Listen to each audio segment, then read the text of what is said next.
I'm Susan Jennings. I'm Executive Director of Agraria. And it is now my great honor to introduce Vandana Shiva, live from India.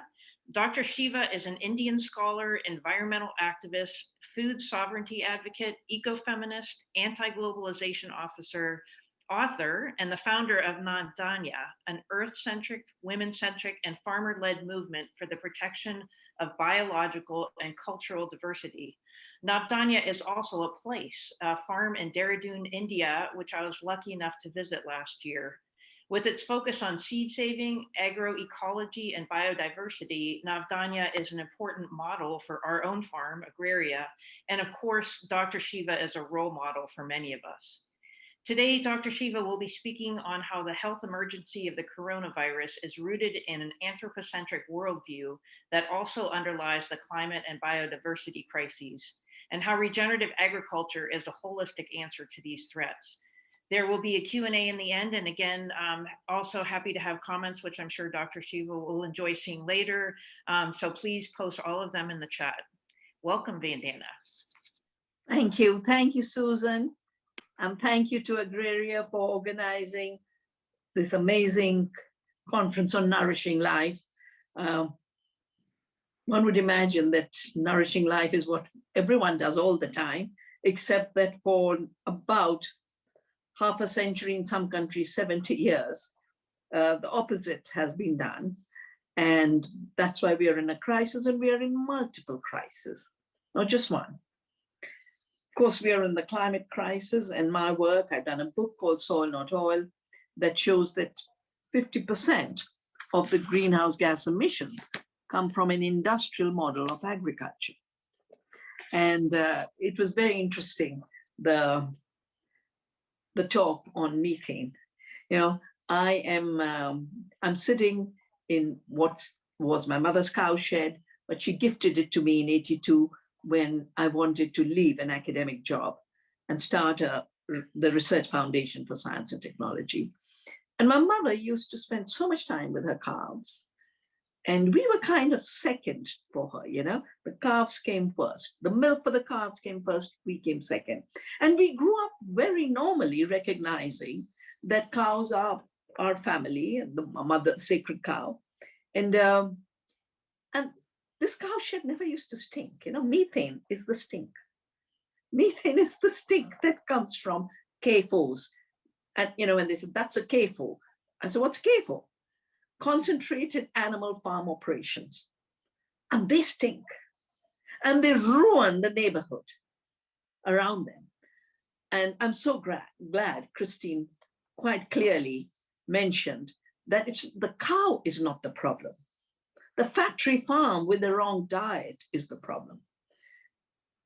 Now, we might even remember that England has something called the mad cow disease, because they were feeding animals, dead animals. They were rendering them, just mincing them up and turning it into animal feed.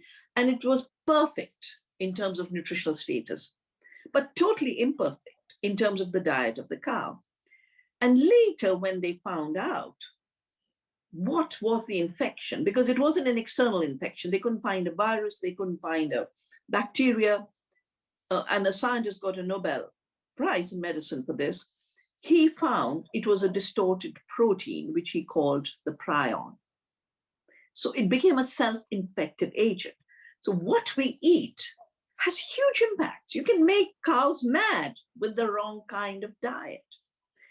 And here we have, I mean, listening to Christine talk, and I just flipped through this book that is supposed to be the way we get out of climate change, Bill Gates, how to avoid climate disaster. And it's quite amazing. All this stuff sells in millions. It's covered by every leading media. He gets prime time on CNN and BBC to speak this nonsense. And I'm saying this bit just to follow up on Christine said, and how clearly she explained that free cows don't emit methane. Free-range cows don't emit methane. It's the factory farm. Now, Gates essentializes the methane to every cow. And Christine is so right. You know, we are a land of the sacred cow. And we used to have herds of 100, 200, 5,000 cows that would go grazing. Animals have disappeared from our farms in recent years. But this is what our brilliant man tells us. Look inside a person's stomach, and you'll find just one chamber where food starts getting digested before making its way to the intestinal tract. But look inside a cow's stomach, and you'll see 4 chambers. And that is the reason there's methane. Mr. Gates, we know you didn't study too much, but when you're trying to force the world into a whole new system, please, please, please do your basic understanding of how cows work, how plants work, how soil works. Now, how did I end up working on agriculture? It's not my field. My field was quantum theory. And I had done my MSc honors in particle physics in Punjab. I think I graduated 73 or 70, yes, 1973. And a decade later, Punjab was erupting in violence. I was in those days working for the United Nations program on conflicts over resources. And I said to them, something strange is happening because there was so much violence, 30,000 people had died. And yet, Norman Borlaug was given a Nobel Peace Prize for his work on Punjab. And I said, it's not hanging together. A peace prize for violence, what went wrong? So I studied and I wrote in those days, I wrote my book on the violence of the Green Revolution, and it is available from the University of Kentucky Press. And that's when I started to understand 2 things. First, because I'd grown up on my mother's farm, I'd grown up with the farms all around us.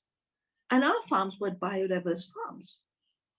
The kind of farms that Christine was describing in the study in Germany, but these were our farms. Our farms had 12 crops, the Baranaja, the 9 crops, Navdanya. The word Navdanya means 9 crops. It means 9 seeds. And I adopted it as a name for our seed-saving movement when an amazing tribal from whom I was collecting seed gave me this amazing connection between the cosmos, our fields, and our health. And that's the connection we're working on. So here were our amazing fields producing a lot. My eyes could tell me that. And here was Punjab, after the Green Revolution, growing monocultures of rice in one season and wheat in another, and rice was not even their crop. They were forced to grow rice. I realized then that the plant had been changed in order to sell more chemical fertilizers. Because we grow plants, not just for biodiversity, we grow plants for multiple uses. We eat the grain, we don't feed animals the grain. That's the industrial factory farming model. We eat the grain, but there's lots of straw. And the straw feeds the animals, and it feeds the amazing soil organisms. So you need the whole plant to feed all life, the soil microorganisms, our fellow beings, our animals, and ourselves. And you have to eat a diversity of these crops. And rice and wheat were minor crops, and they were mainly for festival seasons. Our major crop till the Green Revolution were the millets, which used only 250 millimeters of water and produced so much nutrition that for the same use of water that we are having today, we could grow 400 times more nutrition for India. If instead of chemical agriculture, we were doing millet farming. So why was the chemicals so important? Because the factories that had created the Green Revolution had before that created chemicals for Hitler's Germany. And I want to share with you what Harvard wrote. He talked about artificial manures in the West, and he talked about factories engaged during the Great War in the fixation of atmospheric nitrogen for the manufacture of explosives. And they had to find other markets. the use of nitrogen fertilizers increased. The same method makes the explosives. The same method makes nitrogen fertilizers. Until today, he says, the majority of farmers and market gardeners meet the manurial requirements on the cheapest forms of nitrogen, phosphorus, and potassium. This NPK mentality dominates farming alike. Vested interests entrenched in time of national emergency have gained a stranglehold. And if you read Silent Spring, Rachel Carson is saying exactly the same thing for the origins of pesticides, that companies, corporations that had got used to making chemicals for warfare and killing people, then transform those chemicals into pesticides. All pesticides are descendants of the same processes that made the poison gases, that made the xylem bees that were used in the concentration camps to kill people. So you had a surplus of war chemicals. And Norman Borlaug had worked for the DuPont Defense Labs. He was not an agriculturist. He was given the job of pushing these chemicals. But our tall plants said, no, we don't want you. We don't want chemicals. And they would lodge because the chemical fertilizers weaken the cell wall. And chemical fertilizers require 10 times more water for growing the same amount of food. So it's a very weak plant.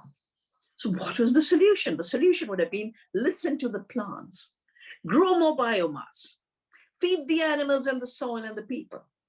Instead, they said, let's change the plant. That was Norman Borlaug's Nobel Peace Prize. He made dwarf plants.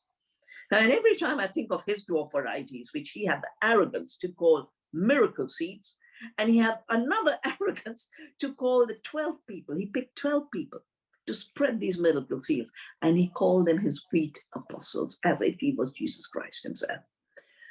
Borlaug used to come to India and shout, give me fertilizers, give me more fertilizers. This is all we need, more fertilizers, more fertilizers.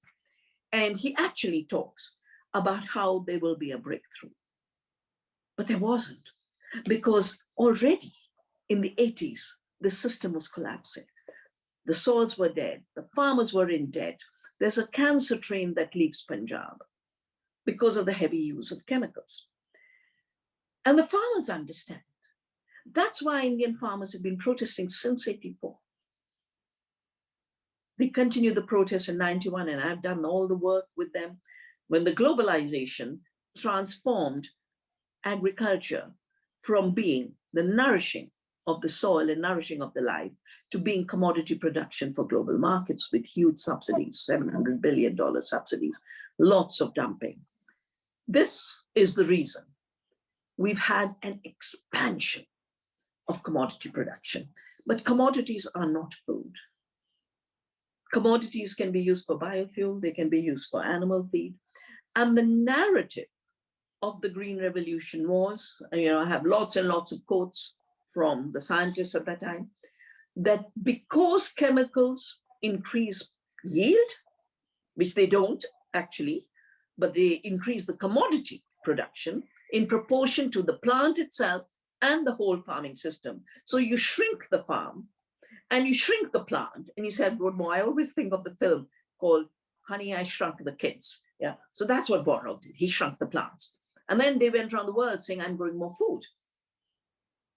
It's as silly as Gates saying, the 4 stomachs of the cow give methane.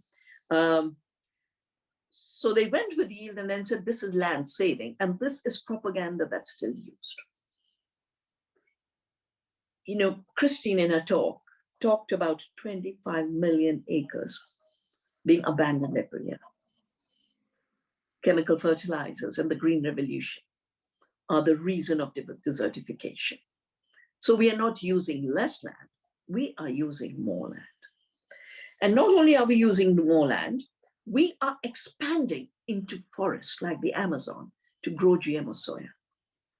Now, all the research is showing that there are 300 new infectious diseases, new emerging infectious diseases that didn't exist before in the last 30 years, which is the 30 years of globalization.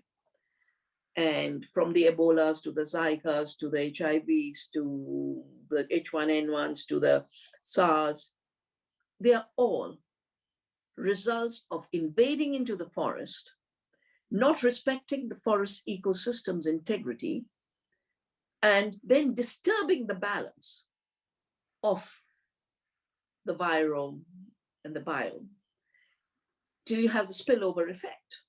And given that we have factory farms, there's multiplication of that spillover effect. And given that we have the capacity to manipulate and modify organisms through genetic engineering, the situation just gets worse. Now, deforestation is the main reason for new infectious diseases. But deforestation is 20% of the greenhouse gas emissions. 20%. 15% is the production methods themselves of industrial chemical agriculture.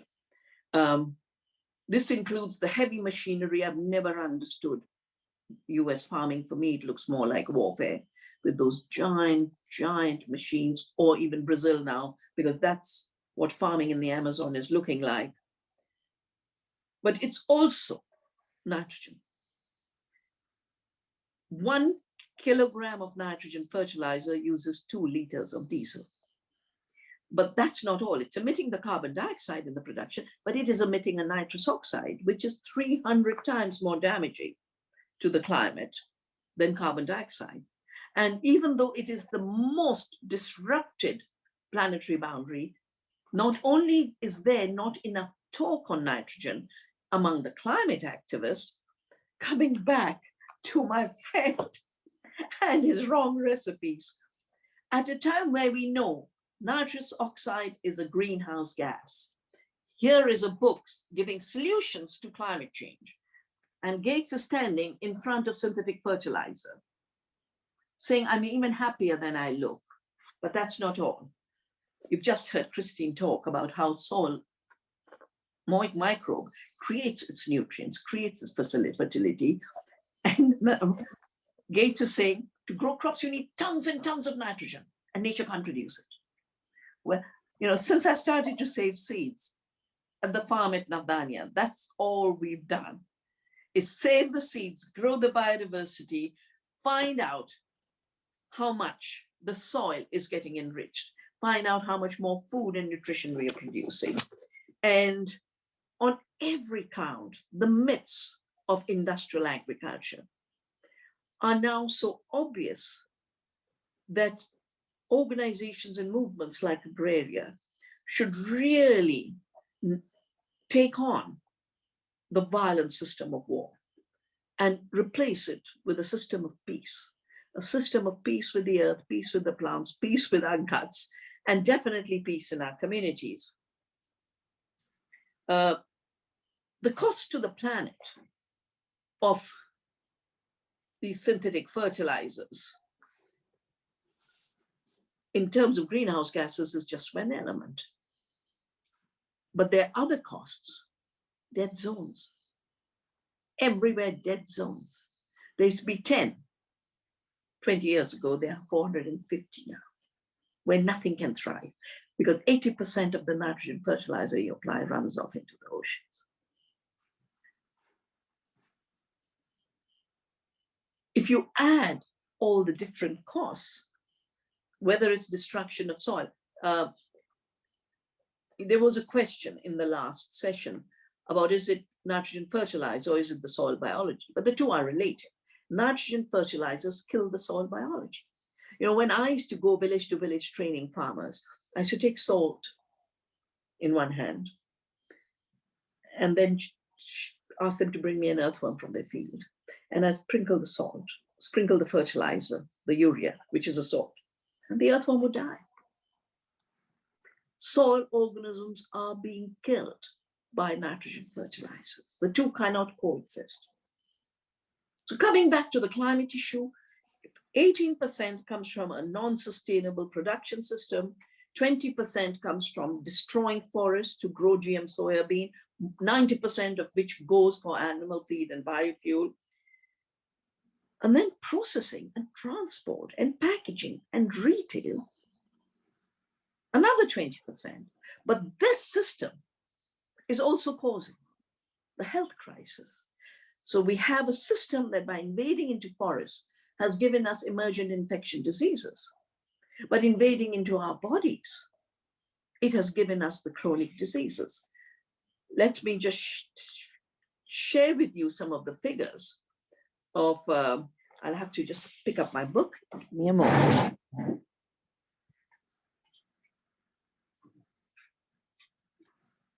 So this book of mine, which is a synthesis of 36 years of my research and action and practice, I was asked by a publisher to put this together. It's going to be coming out soon or next year, I think, from Synergetic Press in the United States. So it'll be available. It's Biodiversity and Agroecology and Regenerative Organic Agriculture.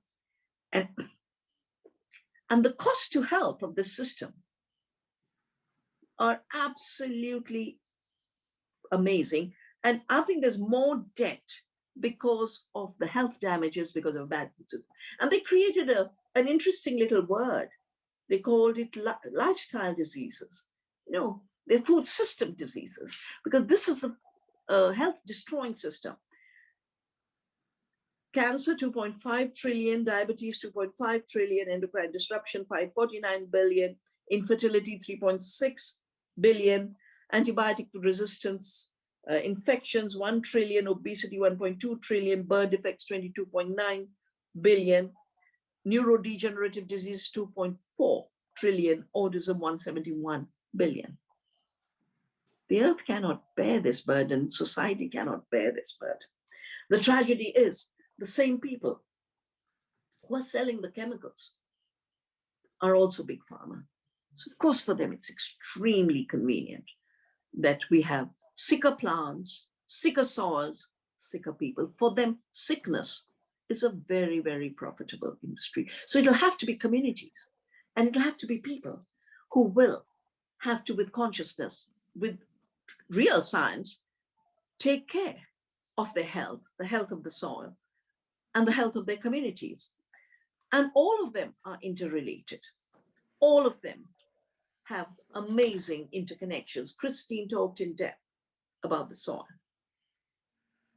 I began with the seed, but I've learned the same lessons about the soil. A few years ago, we decided we would look closely. We did a 10-year study, and then we did a 20-year study with the top soil ecologist of India. And I asked him to look at both the soil, the mineral composition, as well as the fungi and bacteria. And, you know, there was a question also about nitrogen fertilizer. I want to just mention, because these synthetic chemicals are destroying the very web of life, they are destroying the capacity of that fertilizer to be a substitute. Biodiversity is not substitutable. For a short while, the prior biodiversity sustains the production. Let me just give you figures from India. And this is government figures. Declining fertilizer response for the last 30 years, from 13 kilograms of grain per kilogram of nutrient in 1970 to 3.5. Just see the drop, 3.4, the 13.4 to 3.5. And that's not the only study. 48 kilograms down to 10. In every study done by the government, there's a total decline. If you look at the graph of productivity, it's collapsing like this. Chemical fertilizers are killing the soil. This is why that 25 million has had to be abandoned. And for those of you who are interested in the year of soil, because I was very troubled about the fact that 2015 year of soil was also the year when these boats were going across the Mediterranean and sinking. And I put together, you know, I chair a commission on the future of food, and I put together a group of the person who heads desertification convention, some of the top scientists who work on climate change and on soils. And this manifesto, it's called Terra Viva, the soil, our commons, our future. And we looked at two cases from where a lot of migration was happening.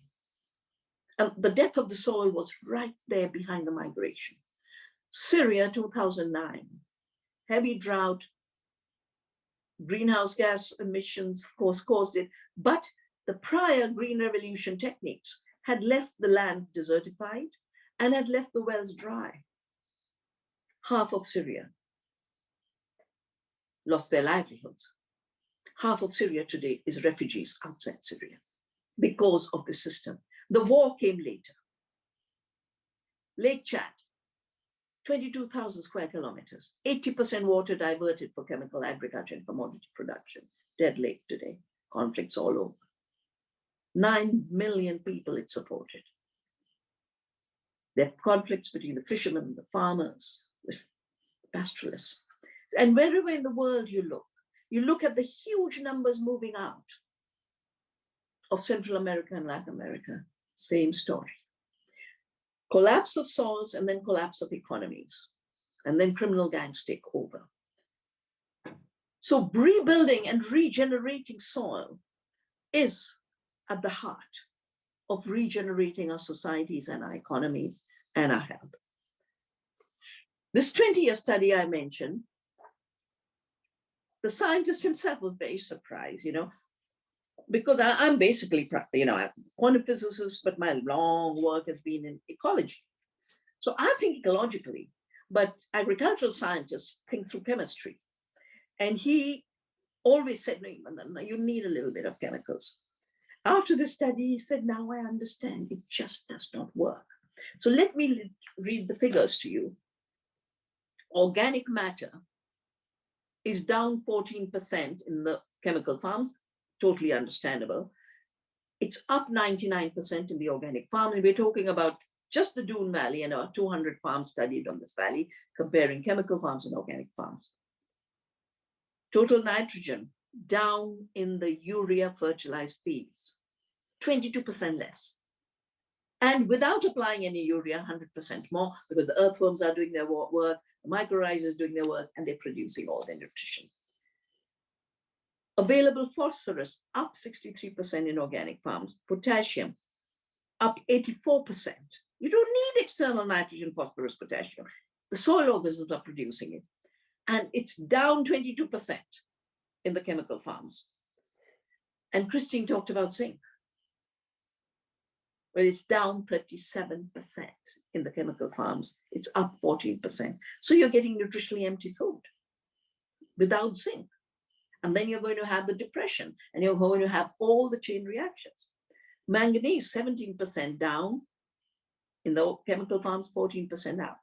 And iron, 12% down. So already from the level of the soil, you are losing your nutrition. And the health of the soil determines your health. This is something that we knew, should have remembered. And again, I want to quote, Albert Harvard was sent to India to improve our farming, but he was a good scientist. And he looked at the soils and he saw the farmers and he saw our biodiversity. And he says, I cannot improve this agriculture. I can at best make the farmers my professors. And he then started to study. Literally, he made the farmers his professors. And as he writes in his book, a soil teeming with healthy life in the shape of abundant microflora and microfauna will bear healthy plants. And these, when consumed by animals and man, will confer health on animals and man. But an infertile soil, that is one lacking sufficient microbial fungus and other life, will pass on some form of deficiency to that plant. And such plant in turn will pass on some form of deficiency to animals and man. So if you think of it, we really have a low productivity system that's using 10 units of energy to produce 1 unit of bad food, to produce nutritionally empty commodities. And all of this is being done in the name of increasing yields, but the very measure of yield is twisted. I realized that in '84, that instead of looking at the full farm system, and without looking at the whole plant, they're looking at just a part of the plant. And they've made the plant shorter, they've made all the associate crops disappear. And they call the part of the part of the part more. So the yield was what was being pushed. And I said, this is not right. And from that day onwards, I started to look at biodiversity productivity. Take the whole farm system, all its biodiversity, all its productivity. And we started to measure actual farms. In 1995, I did a big study, and then we translated the biodiversity productivity into nutrition, because I said, food is about nourishing life. Food is not a commodity. And the yield only measures what leaves the farm as a commodity. It doesn't measure the health of the soil. It doesn't measure the health of the farmer. It doesn't measure the health of the food. It's a lie. So I said, we'll measure nutrition per acre and health per acre. And for those of you who want to go deeper into it, this is available on the Navdanya website. This report, you can download it and read it. Health per acre is what we did. And let me just share with you how false the presentations are. So we are always told the miracle seeds and chemicals increase food production. Here's a system in Sikkim, which I worked with the Sikkim government to make it 100% organic. So a monoculture of maize produces 5 quintals, we call it 100 kilograms, just 5 units. Huh? A mixed system produces 4 units of maize, but it produces 9 units of total food, of radish, of mustard, of peas. The total is 9. So when they call it high yielding, they've actually gone from 9 down to 5. But they show the increase from 4 to 5 as a big increase. But then the carotene has shrunk from 3,000 to 450. The calcium has shrunk from 300 to 20. Iron has gone down from 29 to 11. I'm not taking care to repeat the units because it'll take forever. And you can see the report on your own. But Christine talked about how biodiversity produces more. We've done these studies now for 30 years. And on our farm that Susan mentioned, we do the system of 3 crops, 5 crops, 7 crops, 9 crops, 12 crops. The higher the biodiversity, the more the productivity. And for farmers, the higher the biodiversity, the more the income returns, because you never have a failure, not for climate change, not because of the turbulence on the market, it can never fail you. But because we created monocultures with giant machineries, and everyone thinks, oh my God, but how will I harvest? Well, in a small farm, you harvest like a garden. You pick the maize, then you take the beans, and just like you go into your garden and take what's ready to be harvested. And we have to go out of the large-scale mechanized chemical paradigm into the love and care of the garden and the small-scale farming. My work has also shown how so much of the productivity loss is because we've gone from small to large scale. I mean, this is FAO data. I'm terribly sorry. I am so bad at PowerPoints and all of this that I can just point out books to you. But look at this data. This is FAO data. The smaller the farm, the more it produces. Every continent, every country, the smaller the farm, the more it produces. Because on smaller farms, you can intensify biodiversity and you can intensify care. On large farms, you intensify toxics, the use of fossil fuels, and carelessness. Basically, every technology that has been made to look like it was improving agriculture is a technology of carelessness. Now, in health per acre, when we took the data and said if all of India was doing biodiverse intensive farming, how much food would we have? We would have enough nutritious food for 2 times India's population. And I think we can say that for the world. We could feed 14 to 15 billion people with healthy, nourishing food, rather than have large numbers, 1 billion hungry, in the richest country of the world, people living in food deserts. And then stretch your mind a little bit. Who died during the COVID? The people with comorbidities. Corona itself doesn't kill. It is the comorbidities. If you have diabetes because of bad food, 9.2% increased risk. If you have cancer because of toxic food, 7.6% increase. So we are being put to huge risk by not nourishing the life in the soil. And everything about the chemical monoculture paradigm has made us think in a twisted way. We have got prionized in our brain. I wrote a book called Monocultures of the Mind when I realized that we were first destroying the diversity in the way we think. And then we were destroying diversity in the soil of the plants. And as we are increasingly realizing in our gut. All chronic diseases, you all know better than me, are related to the disappearance of diversity in our gut. And our gut diversity, 100 trillion microbes, need diversity of plants, of phytochemicals. And this was known even before, that the more diverse your diet, the healthier you are, which is why the Mediterranean diet was considered healthy in Europe. And in India, we always say, eat 6 tastes. And then food will be your medicine, because the 6 tastes ensure that you're eating diversity. We also are told that you must eat seasonally. So we are at this point where we know chemical killed soil, we know ultra-processed foods created chronic diseases, we know an industrial globalized system created 50% of the greenhouse gases, 75% of destruction of soil and water, 75% destruction of disease. So standing where we are today, which way do we go? More ultra-processing, more chemical-intensive farming, or regeneration? Now, I've mentioned Bill Gates 2 or 3 times, but he's the one who's totally invaded into agriculture in the past year.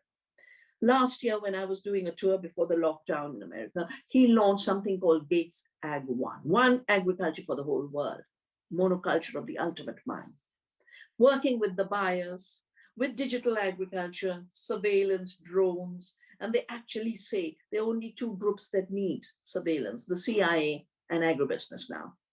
And big tech is merging with fintech, is merging with biotech to create what they call food tech.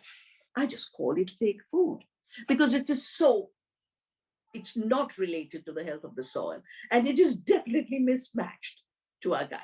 So if you come back to the 4 stomachs of the cow, Bill Gates' latest is lab-made breast milk as a climate solution. And of course, lab-made meat. I mean, his book is full of lab-made meat, lab-made meat, lab-made milk.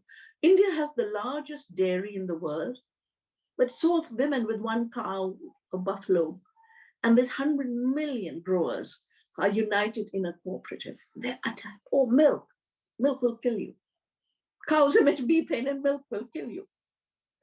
And this fake food aggression is not just a continuation of the industrial system that has destroyed the health of the planet and the health of soil.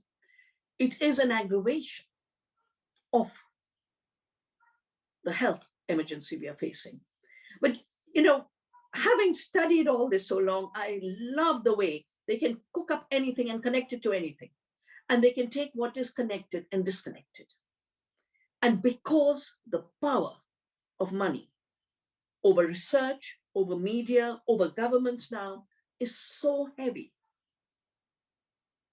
that all the fake science, all the fake economics tries to drown the kind of voices that are speaking at your conference. Just that I get to speak my truth.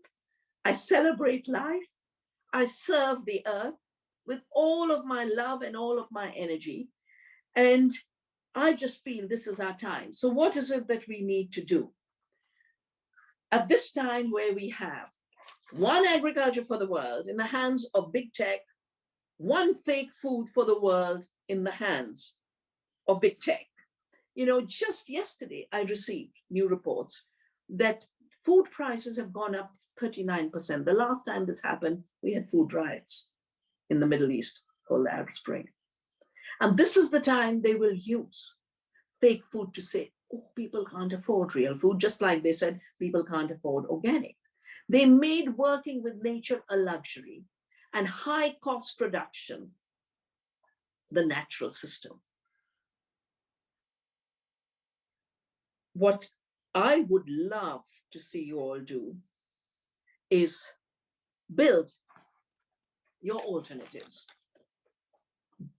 intensifying the seed saving, because good food begins in seed. research is now showing all native seeds might not be more in weight, but they're more in nutrition. Because farmers bred for nutrition. They didn't buy to sell commodities.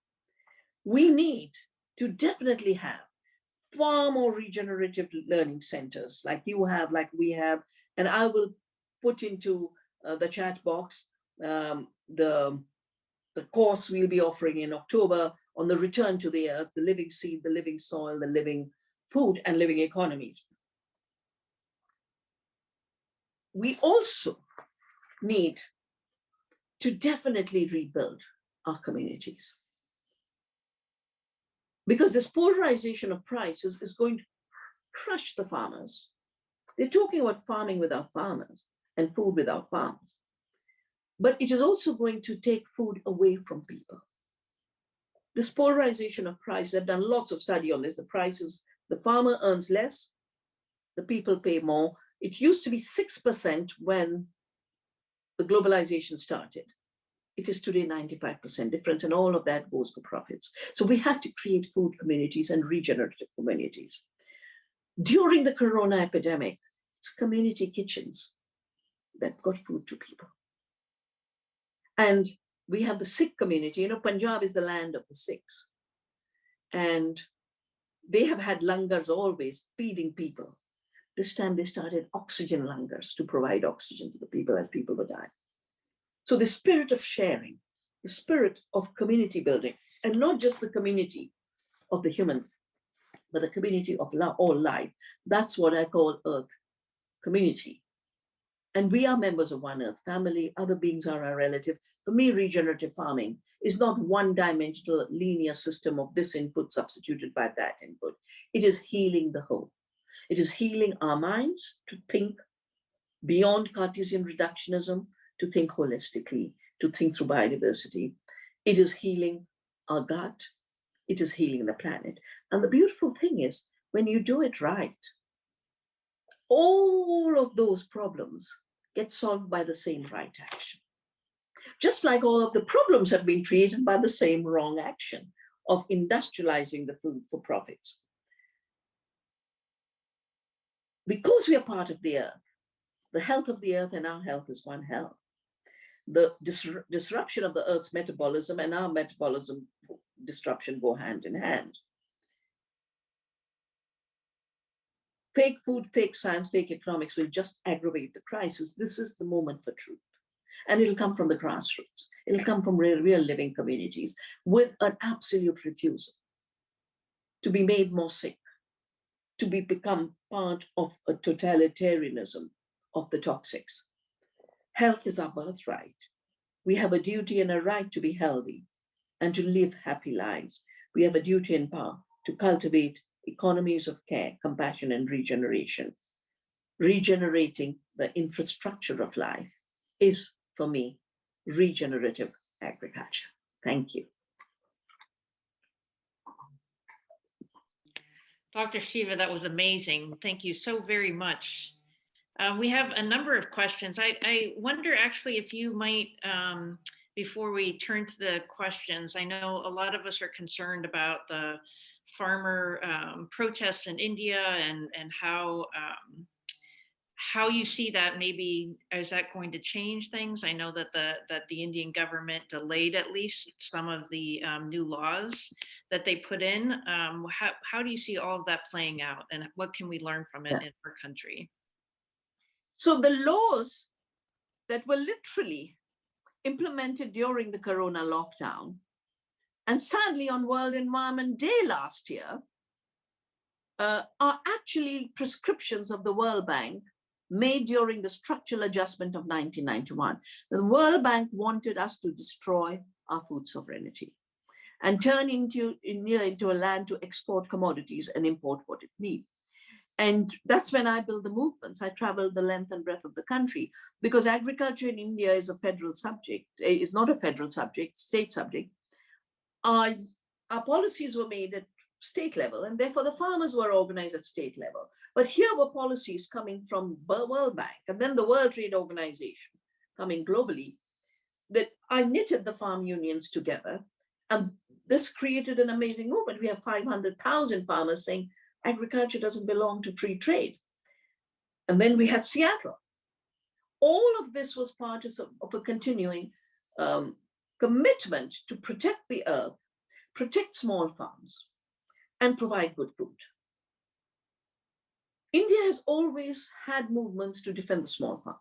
During the British rule, after independence, and our farms are still small. It's not by accident, it's by deliberate choice. And what the farmers are saying, we want to be independent cultivators.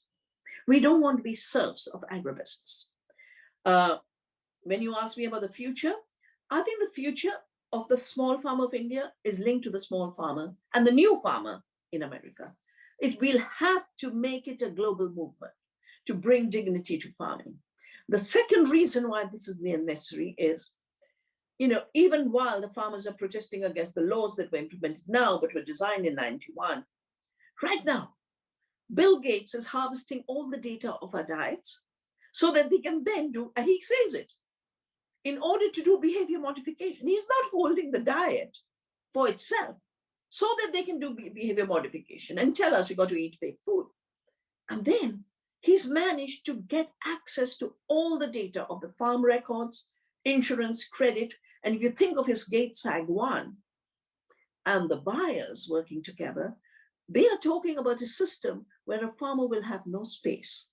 And before you know it, land will slip out of the farmer's hands. So these are the things I'm working on with farming communities so that collectively they can raise all the different issues that are threatening them. But like I said, the future of food is everyone's future. And the Indian farmers definitely need solidarity. And the highest solidarity is to be regenerative farmers yourselves. Thank you very much. One of the things I appreciated about both your and Christine talks this morning are the sort of principles that can help us discern truth from fiction, because this is a time, as you know, where the media is really telling quite a different story than what is really happening, at least many of us believe. So what are some ways that folks can discern when they hear, for example, Bill Gates, as Jim asked, Bill Gates talked about the problem with cows, or when regenerative agriculture then starts to get co-opted by big ag? What are some principles of discernment that we can use to think about some of the climate solutions that are being presented to us? Well, the first is you got to be the change you want to see. And when you live with your cows in a regenerative way, then very clearly that is the best way to discern whether the cow is a climate problem or a climate solution. And the same goes for food. You are gathering together to see the links between the health of the soil, the regeneration of the soil, and our own health and our own immunity. The best way to truth about your health is shifting your diet to biodiversity. And it can take as little as one day to heal your gut microbiome. There was a brilliant study in the US that showed that in a week, the gut can get rid of all the toxics. See, I think the point that Christine made and the point I've learned is that because from the microbe upwards, all the way to Gaia, nature is self-organized. And that self-organization means in nature there is discernment. It doesn't allow toxins to come through. The soil mycorrhizae, fungi are collecting the healthy nutrients and are filtering out the toxins. Now, this is happening at the level of every living system and every memory. So we have to just take lessons from nature on how to be discerning. But there is no way, empty words with very, very loud noise, they have only one counter: a life lived through truth and communities building. And we are now at a point where we have to build communities around the alternatives. Let them tell their lies. The system will collapse. In 10 years' time, the system they're building will collapse. that is when the communities that you have built of growing and nourishing good food and nourishing life, nourishing communities, we have to learn from the mycorrhizae how to be community. How invisibly, you can knit life together. That's really beautiful. Thank you. In fact, many of the questions are related to that. We have Don Knickerbocker saying we do need to rebuild sovereign regenerative food systems. How do you think this relates to how each one of us are selecting for our foods for our families from what is available today? Well, given the figures that I gave about bad health, no matter what real food costs, only eat food that you know was grown with love.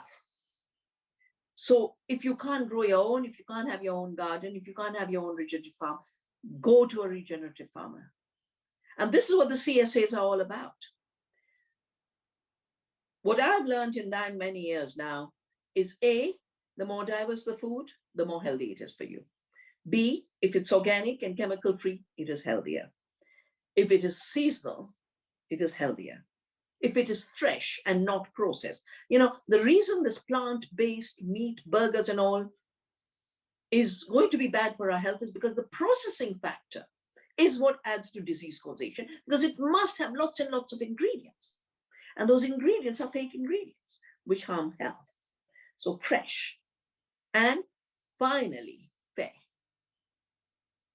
Because if you make that effort to create a regenerative economy, see, and this is connected to your question, Susan, about co-option of words. Co-option of words can take place, but co-option of practice cannot. A true regenerative system is multi-layered. It's regenerating the soil, it's regenerating the biodiversity, it's regenerating our health and our gut microbiome, it's regenerating the community, it's regenerating the economy, it's regenerating our minds. Now, all of those 6 things can't be co-opted. The word might, but the practice is with you. Thank you. Thank you very much. We have a number of questions about land access. You mentioned about Bill Gates becoming a very large landowner, and obviously corporations are also buying up farmland across the planet. There are a lot of models that are being investigated in the United States in terms of community land trusts and cooperative farming. Could you give us a sense of what's happening in India regarding land access, and maybe some suggestions for, again, how that might be thought of just in terms of principles of how communities can act to preserve the land around them? So, I mentioned that India has had struggles right from when the British came and the East India Company came. It was a small farmer struggle because the British took over the land and then appointed rent collectors and made really large ownership, and they transferred 45 trillion out of India, leaving the peasants to die of hunger and famine. 40 to 60 million died. So 2 million died in the Great Bengal famine, which is what really put our independence movement on a very fast forward. A big element of it was land reform. Now, the northwest part of India was different. People were fighting and never let what is called landlordism, zamindari, ever come here. Land stayed in the hands of owner cultivators. They fought for laws, and the one reason the farmers' protests are much stronger in this side is because they kept the land in their hands. They did not let the British take over and make it large land holdings. So we've had land distribution. We've had the removal of zamindari. But the new initiatives that are growing is people are realizing that if you buy everything as inputs, and then you also have to pay for labor, agriculture is becoming non-viable. The costs of inputs are much higher than what you'll ever earn. So I work with women farmers, and on their own, they have created community farming. Even if they have no land, they're leasing land. 10 of them are working together, and they're sharing their labor, and they're sharing the rewards. And this is building community. I know in the US, there's a huge movement for land back, and I think the regeneration movement needs to link to the land back movement, because there's too much land that was appropriated for agribusiness. In my book, Who Really Feeds the World, The data I found was 75% of the farmers rent back their land from agribusiness and banks and insurance company. They don't have their land. It was mortgaged. So basically right now, the land in America is owned by the Gates and the insurance companies. And therefore, the land back movement has to be a collective. It can't only be indigenous people fighting for land back. It has to be the land back for Mother Earth. That's regeneration. And those are the new coalition buildings you have to do. And that also means, just like I talked about the polarization of prices, we have to transcend the polarizations created by colonialism and its racism. Thank you so much. I have there's a question in the chat about what's happening in Africa, which I'll ask in a minute. But while I ask that, maybe you can think about ways that we can keep ourselves informed, because I know in the U.S. at least that we don't necessarily have a clear picture of what's happening across the planet. So it'd be really maybe helpful if you share some of the sources that you use just to be kept up to date on farming happenings. So the question in the chat is, what do you think of genetic modified seeds that are distributed mostly in Africa, I think causing a lot of distress to the farmers as they are not able to use the seeds again as the seeds are sterile? Okay, so the reason I started to save seeds and I started Navdanya in 1987 was because the corporations said, we will push GMO seeds in order to take patents on seed, and we'll have an international law, which was the WTO, Intellectual Property Rights Agreement, to ensure that no farmer could save seed. That's when I decided I'm going to save seed. And which we made India's laws that said seeds and plants are not inventions.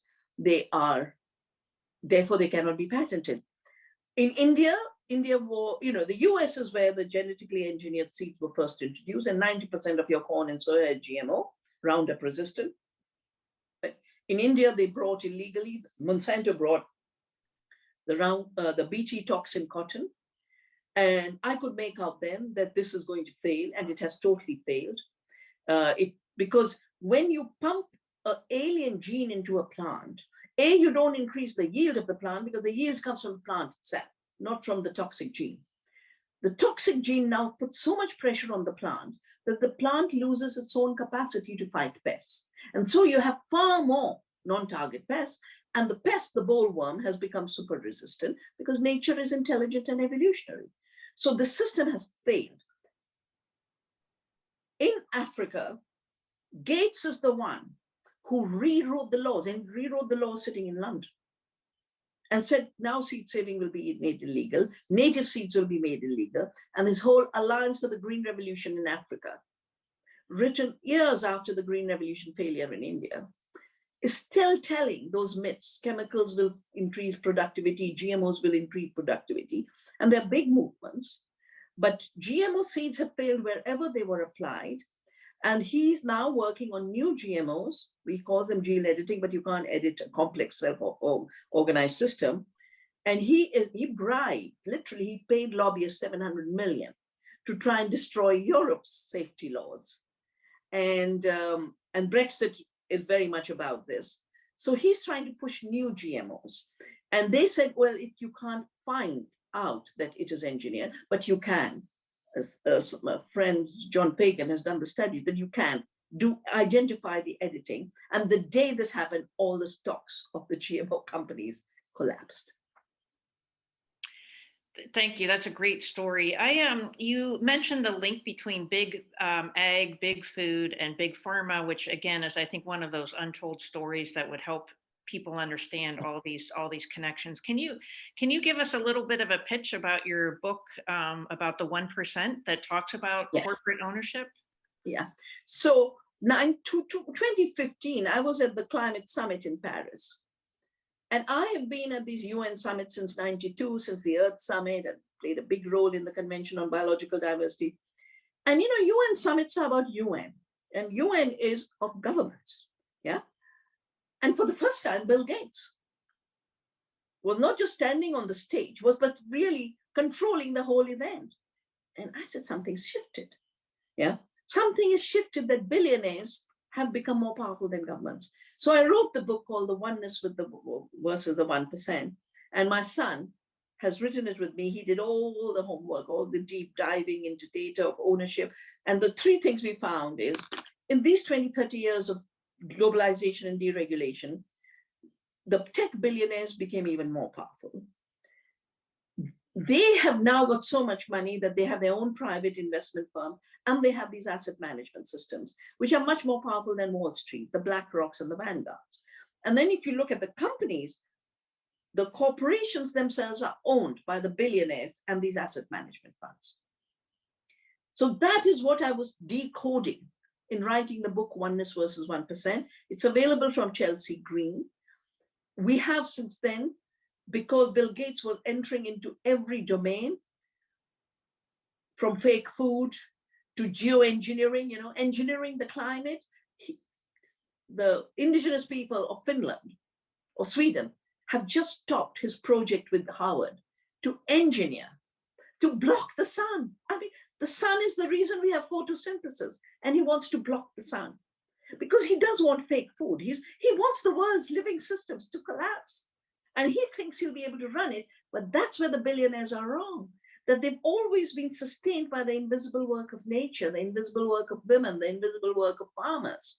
But they have the illusion so big that they run the world. So we've done a Gates report called Gates to a Global Empire, and it is available on the Navdanya International website, as well as a recent report on 4 solutions to climate change.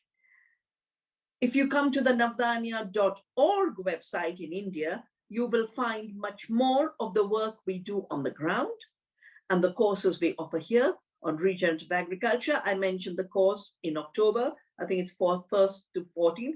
If the lockdown hadn't happened, these were physical courses, and you actually worked the soil, you actually did the seed saving, you actually did the participatory breeding.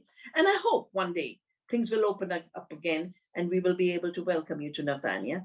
So go to navdanya.org, go to Navdanya International, and read Oneness versus 1%. Thank you so much. So you mentioned the lockdowns, and the last time we spoke was when things were just starting to get locked down in India. And we've heard that there's new waves of coronavirus in India, but of course it's hard for us to discern what's really happening there. So maybe you could talk to us a little bit about your perception of what's happening with the coronavirus and with the lockdowns. So last year when the lockdown happened, we didn't have a very serious problem, A few thousand had been infected and very few had died.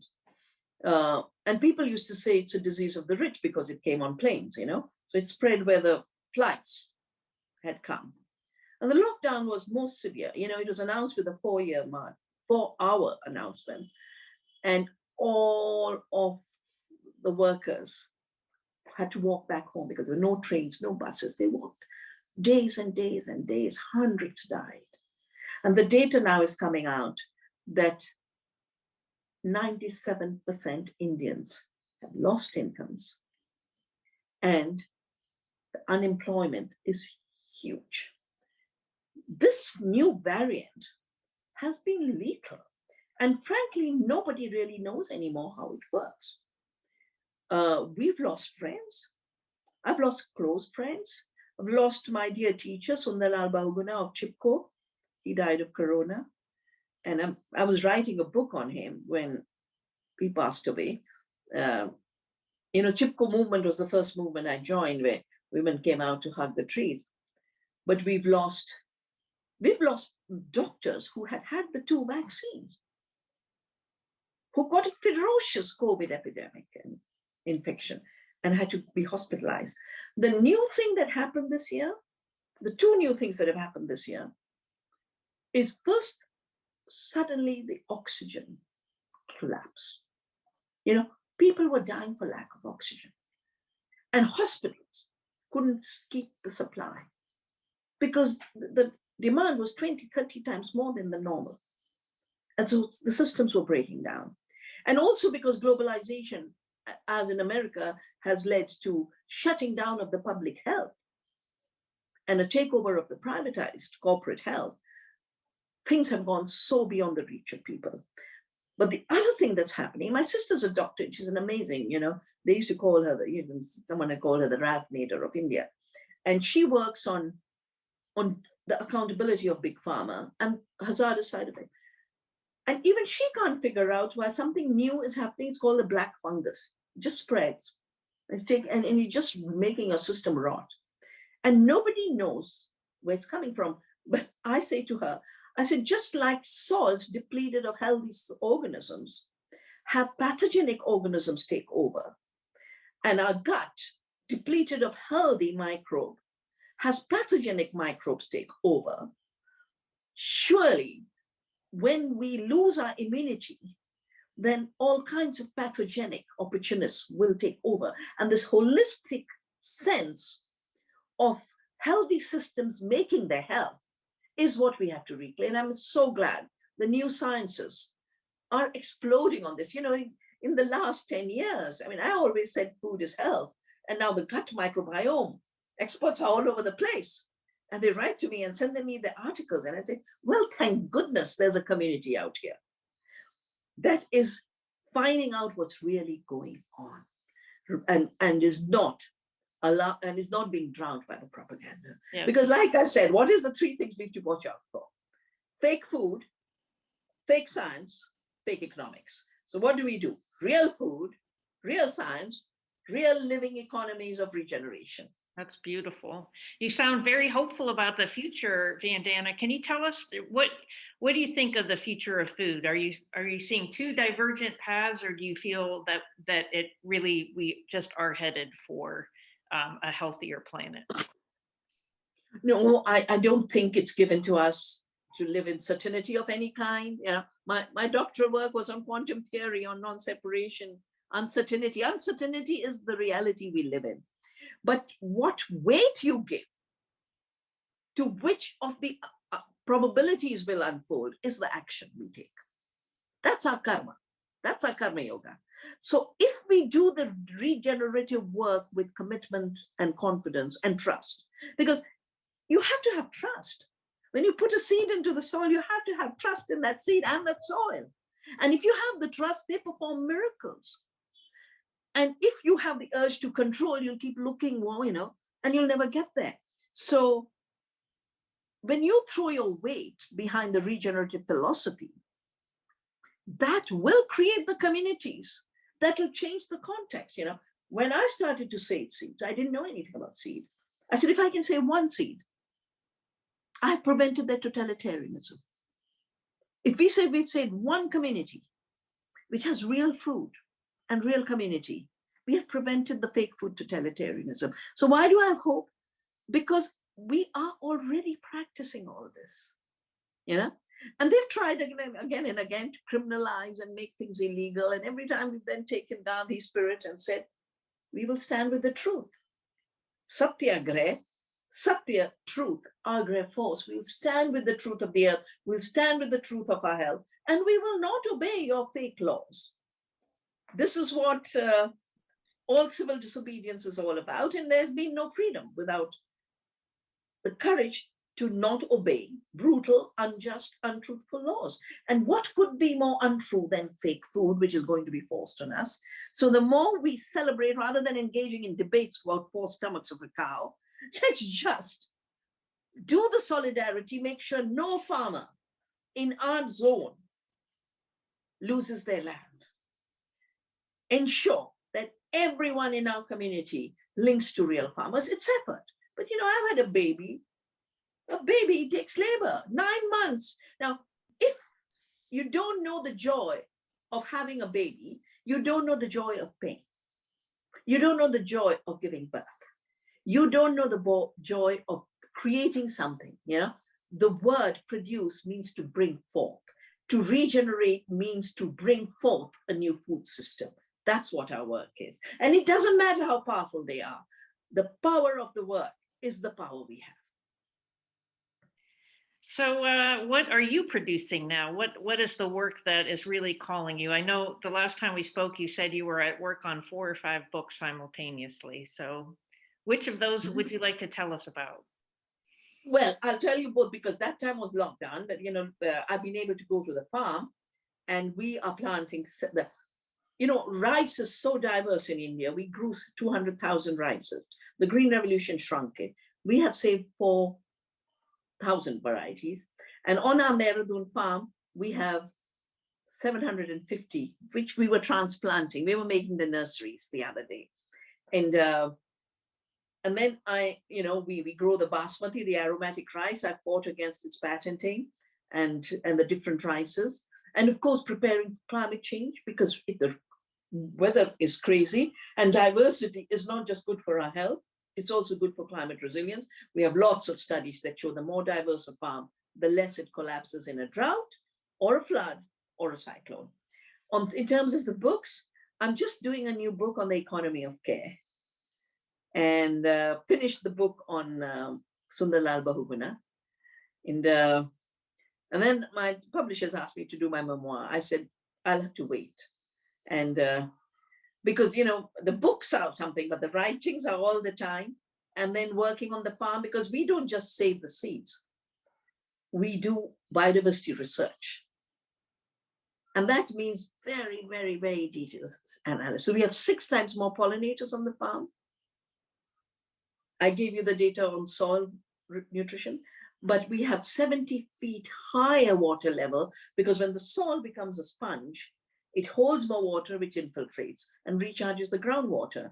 When the soil runs off, then you've lost the water. You might have heavy rain, but there's no water in the ground.